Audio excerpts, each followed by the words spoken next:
Welcome back मेरे दोस्तों। मेरा नाम है श्रीकांत। कैसे हैं आप? उम्मीद करता हूं आप ठीक होंगे। आज का जो मेरा टॉपिक है ये बहुत ही इंपॉर्टेंट पॉइंट के ऊपर मैं बात कर रहा हूं। थर्ड आई के लिए। थर्ड आई क्या है? थर्ड आई पे कैसे काम करें? थर्ड आई में अपनी लाइफ को और ग्रोथ कैसे करें? अगर आप ये वीडियो देख रहे हैं तो ये तो पक्का है कि आपकी जो आत्मा है अब वो इतनी फुलफिल हो चुकी है कि अब वो पराविज्ञान को जान सके। तो जब ये टॉपिक को आप सर्च करते हैं तो ये तो श्योर है कि अब आप इस जो पराविज्ञान कहा जाता है, अध्यात्म का विज्ञान, आप इसकी तरफ बढ़ना चाहते हैं। तो ये जो टॉपिक है मैं इसके बारे में आपको बताना चाहता हूँ। थर्ड आई एक्टिवेट करने के काफी सारे तरीके होते हैं, जिसमें मैं आपको सबसे सिंपल सिंपल तरीके से इसको स्टार्ट कर सकते हैं मैं वो आपको बताता हूँ। आपको क्या करना है, आप जब नहाने के लिए जाएं तो आप जो मग से नहाते हैं वो मग लेके आप क्या कीजिए, वो मग को लीजिए और अपने सर के ऊपर लेके जाइए और अपने बराबर दोनों आंखों के बीच में जहां पे हम तिलक लगाते हैं ये जगह पे आप उस मग से पानी को गिराइए। वो पानी बराबर आपके ये दोनों आंखों के बीच में गिरे और उसी को फील करते रहिए। तो ये आपके जो थर्ड आई है ये उसको एक्टिव करने के लिए बहुत हेल्प करता है। ऐसी वीडियो आपको YouTube पे कहीं नहीं मिलेगी। ये कंप्लीट एक्सपीरियंस से बनाई गई वीडियो है। इसमें बहुत सारी चीजें होगी, मैं उसके बारे में आपको बताऊंगा। अपने खुद के एक्सपीरियंस भी मैं आपको जरूर बताऊंगा, जिससे आपको बिलीव होगा कि इसमें आप कैसे आगे बढ़ सकते हैं। दूसरी चीज, जब आप नहाएंगे तो आप अपने थर्ड आई के ऊपर ऐसे ही पानी गिराइए। डेली ऐसा कीजिए। उसके बाद में आप जब घर से निकलेंगे ना, एक तिलक लगाइए। यहाँ पे दोनों आंखों के बीच में आप एक तिलक लगाइए। चंदन का तिलक अगर आप लगाए तो बहुत अच्छा होगा, क्योंकि चंदन की जो सुगंध होती है ना वो आपके नोजल से कनेक्ट हो जाती है और ये इतनी चेतना को आपके बढ़ा देती है। दोनों आंखों के बीच में जो आपकी थर्ड आई इतनी स्ट्रॉन्ग लेवल पे आके आपकी चेतना को एक ही जगह पे संग्रहित कर देती है। और इससे आपको फायदा ये होता है कि आपका जो माइंड रहता है ना वो पूरा कॉन्शियस और अवेयर होता है। उसमें आपको सही और गलत को कोई आपको बताने की आपको जरूरत ही नहीं पड़ेगी। आप सही और गलत अपने आप समझ जाएंगे। सामने वाला बोलना क्या चाहता है, उसके मुंह पे क्या है, उसके मन में क्या है, ये भी आपको बहुत आराम से मालूम पड़ने लगेगा। इसके लिए आपको कुछ करने की जरूरत ही नहीं पड़ेगी। तो आप क्या कीजिए, तिलक लगा लीजिए। दूसरी चीज, तीसरा, जब आप रात को सोने के लिए जाते हैं उस समय क्या कीजिए, आपके घर में ना जीरो बाट होगा, हम लोग जीरो बाट बोलते हैं, आप पता नहीं आप क्या बोलते हो। रात को सोने के लिए डिम लाइट जो होता है आप उसको देखते हुए सोइए। और जब आप उसको देखते हैं ना तो आप अपनी पलक है ना उसको झुकाइए मत।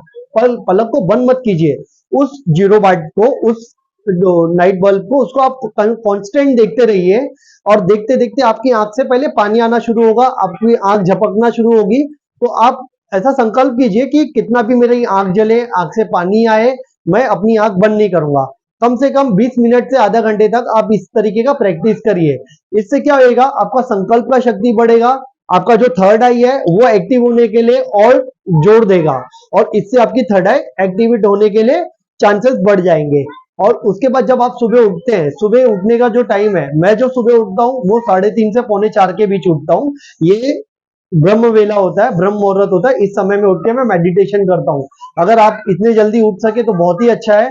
अगर आप ये 3:30 4 बजे या 5 बजे भी अगर आप उठते हैं तो उठिए और शांभवी मुद्रा जो होती है, शांभवी मुद्रा में आप बैठ जाइए। इसमें क्या करना है, आपको चेस्ट को आप रखना है, हिप को थोड़ा पीछे की तरफ रखना है, स्ट्रेट होके बैठ जाना है, सर को थोड़ा सा ऊपर रखना है और अपने जो अजना चक्र है उसके ऊपर ध्यान देना है। अब हाथ में ये मुद्रा बना के बैठना है आपको, ठीक है, ज्ञान मुद्रा। और उसके बाद में पूरा आपके नोजल से जो जो आपका नोजल से जो ब्रीदिंग चल रहा है ना वो आपको यहां से यहां पे लेके आना है। आपको पहले नोजल पे फील करना है कि मेरा जो ब्रीथ चल रहा है वो लेफ्ट से जा रहा है, राइट से जा रहा है, वो आपको मालूम पड़ेगा। जब ये पता चलेगा तो इसको लेके आइए और यहाँ पे थर्ड आई पे रोक दीजिए कि ऐसा ऐसा इमेजिन कीजिए कि मेरी जो नोज से सांस आ रही है वो यहां से चल रही है और यहाँ पे ही रुक रही है, यहां से चल रही है, यहाँ पे रुक रही है, बस ये इतने पे ही ट्रेवल कर रही है और उसी पे कंटिन्यू इसी चीज के ऊपर आप ध्यान लगा के बैठे रहिए। इससे क्या होगा, आपका जो थर्ड आई है वो एक्टिव होना स्टार्ट हो जाएगा और उससे बेनिफिट क्या होगा, आपको होने वाली चीजों का पता लगने लगेगा, सही गलत के बारे में मालूम पड़ने लगेगा। इसमें आपको और भी चीज होगी कि आपको अब क्रोध आना शुरू हो जाएगा। जब आपके अंदर एनर्जी बढ़ती है, जब किसी भी इंसान के अंदर एनर्जी बढ़ती है तो वो या तो काम में एनर्जी लगाएगा वासना में, या तो क्रोध में अपनी एनर्जी को यूज करेगा, उसको ड्रेन करेगा। तो जब आपकी ये एनर्जी बढ़ेगी तो आपको उसको अपने काम के लिए इस्तेमाल करना है। देखते हैं ना, हम जब एनर्जेटिक रहते हैं तो हम ज्यादा मेहनत करते ज्यादा, तो अपना उस एनर्जी को अपने काम में इस्तेमाल कीजिए। बहुत सारे लोग क्या करते हैं कि इस प्रैक्टिस को बंद कर देते हैं, क्योंकि ये थर्ड आई प्रैक्टिस जो है ये ना थर्ड डिग्री का टॉर्चर दे देता है। अब वो क्यों देता है और लोग क्यों बंद कर देते हैं, उसका ये कारण है कि जब थर्ड आई यहाँ पे जब आपका सेंसेशन आपको महसूस होने लगता है, खिंचाव होने महसूस होने लगता है, पहले तो आपको बहुत अच्छा लगता है, लेकिन हमारा जो ह्यूमन बॉडी है वो ऐसा है, ना ही हम ठंडा ज्यादा एक्सेप्ट कर सकते हैं बॉडी में, ना ही गर्म ज्यादा एक्सेप्ट कर सकते हैं। हमारे बॉडी में कोई भी ऐसी चीज जो हमको पहले से नहीं पता है, जब वो भी हमारे शरीर में होने लगे तो आपको पीड़ा होने लगती है। जब थर्ड आई के ऊपर सेंसेशन होगा, आपको खिंचाव महसूस होने लगेगा। पहले तो दिन में आपको काफी अच्छा लगेगा कि यार ये क्या हो रहा है, मेरा थर्ड आई एक्टिवेट हो रहा है, चलो अच्छी बात है, हो रहा है। लेकिन जब आप रात को सोने जाओगे ना, तो भी ये होता रहेगा ना, तो आपको नींद नहीं आएगी, तब ये टॉर्चर हो जाएगा। ये एक बोलते हैं ना, थर्ड डिग्री का टॉर्चर महसूस होगा आपको। तो वो टाइम में लोग क्या करते हैं, डर के मारे इस प्रैक्टिस को ही बंद कर देते हैं। मैं आपको कहता हूं, जब भी आप रात को सोने जाइए, आपकी एनर्जी है बॉडी में बढ़ रही है, तो थर्ड आई पे जरूर आएगी। उस समय में आपको क्या करना है, आपको यहाँ पे से थर्ड आई पे से अपने ध्यान को हटा के उसको अपने सर के बीच में लेके आना है। अपने जो क्राउन चक्र होता है यहाँ पे सहस्त्रार पे, यहाँ पे आपको लेके आना है। इससे क्या होगा कि आपको जो यहाँ पे जो खिंचाव महसूस हो रहा था वो बंद हो जाएगा। और जब थर्ड आई पे आपका फोकस जाएगा ना, तो यहाँ पे जो आपको रिलैक्स मिलेगा, जो पीस मिलेगा, वो जो साइलेंसनेस, जो एम्प्टीनेस और जो पॉजिटिव फीलिंग आएगी ना, उससे आपको बहुत अच्छी नींद भी आएगी और आपका लाइफ और ज्यादा ग्लोरीफाई हो जाएगा। तो आपको क्या करना है, आपको थर्ड आई से चक्रा को रात को ध्यान करने के टाइम में यहां से उठा के लेके जाके यहाँ पे रख देना है। ठीक है, उसके बाद आपको बहुत अच्छी नींद आएगी। ये आप कर सकते हैं। उसके बाद में आप को मैं एक और चीज बता दूं, आपका न्यूरॉन जो होता है ना, बॉडी में जो न्यूरॉन होता है वो रीजनरेट होता है थर्ड आई के प्रैक्टिस करने से। जब आप थर्ड आई मेडिटेशन करते हो तो आपके बॉडी में जो न्यूरॉन होता है वो रीजनरेट होने लगता है।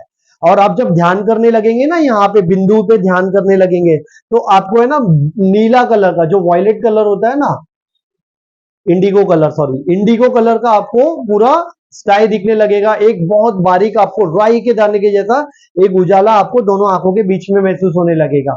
अब जब एक डिम लाइट को आप आंख बंद करके देखेंगे, जब आंख खोल के देखेंगे, जैसे ही आप आंख बंद करते हैं, वो डिम लाइट है ना आपको दोनों आंखों के बीच में दिखाई देगा, प्रैक्टिकल दिखाई देगा जब आपका आंख बंद होगा तब। और उसको आप कांस्टेंट आपको देखते रहना है। जब आप उसको देखोगे ना, वो गोल्डन कलर का बॉल बन जाता है, और गोल्डन बॉल है ना, रन करता रहेगा कंटिन्यू, वो ऐसा स्टेबल नहीं रहेगा, वो रन करता रहेगा। और धीरे धीरे ना वो पहले गोल्डन बॉल रहेगा, फिर वो व्हाइट हो जाएगा, फिर एंड में वो ब्लू हो जाएगा, ब्लूइश हो जाएगा। तो ये जो होता है ना, ये आपका जो चक्र है ना, वो एक्टिवेट होने के ये सिम्टम्स होते हैं। और इसमें क्या एक्सपीरियंस आपको होता है, मैं आपको बताता हूँ। मैं अपना खुद का आपको एक्सपीरियंस बताता हूँ। एक बार मैं ऑफिस में बैठा हुआ था, घर जाने का टाइम हुआ, मैं बैग लेके निकला, तो मेरे को ऐसा फील हुआ कि मेरा एक फ्रेंड है समीर, वो स्टेशन में मुझे मिलेगा और उसके पास एक येलो कलर की बाइक है जिसके साथ मैं घर जाऊंगा। ये मुझे ऐसा फील हुआ, तब मैं थर्ड आई प्रैक्टिस करता था, अभी भी करता हूँ। तो जब मेरे को ये फील हुआ, तो फिर मैंने सोचा, अरे ये कैसा मेरे को ख्याल आया, जबकि मेरे दोस्त के पास तो बाइक ही नहीं है। तो फिर उसके बाद मैं अपना ट्रेन पकड़ा, जैसे ही मैं स्टेशन पे आया, स्टेशन से बाहर निकला, मेरा फ्रेंड समीर मुझे वहां पे मिला। वो बिगर बाइक के ही था। तो मैं सोचा, अरे इसी के बारे में तो मेरे को ख्याल आया था कि ये मुझे मिलेगा स्टेशन पे। तो जैसे ही मैं उससे मिला, तो वो आगे गया, और आगे जाके वो एक येलो कलर की कारिश्मा बाइक पे बैठ गया। तो मैं अंदर से शॉक हो गया कि यार ये बाइक इसकी नहीं है, और मेरे को ऐसे ही ख्याल आया था कि ये येलो कलर की बाइक लेके आएगा और मैं इसकी बाइक पे बैठ के जाऊंगा। तो मैंने इसको पूछा कि ये बाइक तेरी नहीं है, किसकी बाइक है? तो वो मुझे बोलता है, श्रीकांत, मैं अपने कजन को छोड़ने के लिए स्टेशन आया था, मेरे जीजा जी घर पे आए हुए हैं, तो उनकी बाइक लेके मैं आया था, ये मेरे जीजा की बाइक है, तो मैं भी घर जा रहा हूँ, तो चल मैं तेरे को साथ में लेके चलता हूँ। तो ये मेरा एक एक्सपीरियंस स्टार्ट में, जब मैं, ऐसा नहीं है कि ये मेरे को बहुत बाद में हुआ था, ये स्टार्ट में ही मेरे को कुछ दिनों के अंदर ऐसा एक्सपीरियंस होना शुरू हुआ था, और ये पहला एक्सपीरियंस नहीं है, ऐसे काफी सारे एक्सपीरियंस मेरे को होना स्टार्ट हो जाते हैं। तो इसमें बोला जाता है कि अगर कोई भी चीज आपको महसूस होता है ना, तो उसमें आप कभी भी है ना उसमें चेंजेस करने की कोशिश मत कीजिए। हाँ, छोटी मोटी अगर कोई हानि होने वाली है तो उसको आप रोक सकते हो, लेकिन कोई बड़ी चीज होने वाली है या होने, पहली बात तो बहुत बड़ी चीज होगी तो वो आपको इतनी जल्दी तो पता नहीं लगेगी। तो जो नेचर जो अपना तरीके से काम करता है उसको करने दीजिए, उसमें हमको कोई भी बाधा नहीं डालनी है। थर्ड आई पे मेडिटेशन करने के लिए मैंने बताया कि आपको नाक नोजल से ध्यान लगाना है थर्ड आई के ऊपर, और जब यहाँ पे पावर आपका बढ़ जाएगा तो उसको आपको अपने सर पे लेके आ जाना है क्राउन चक्रा के ऊपर।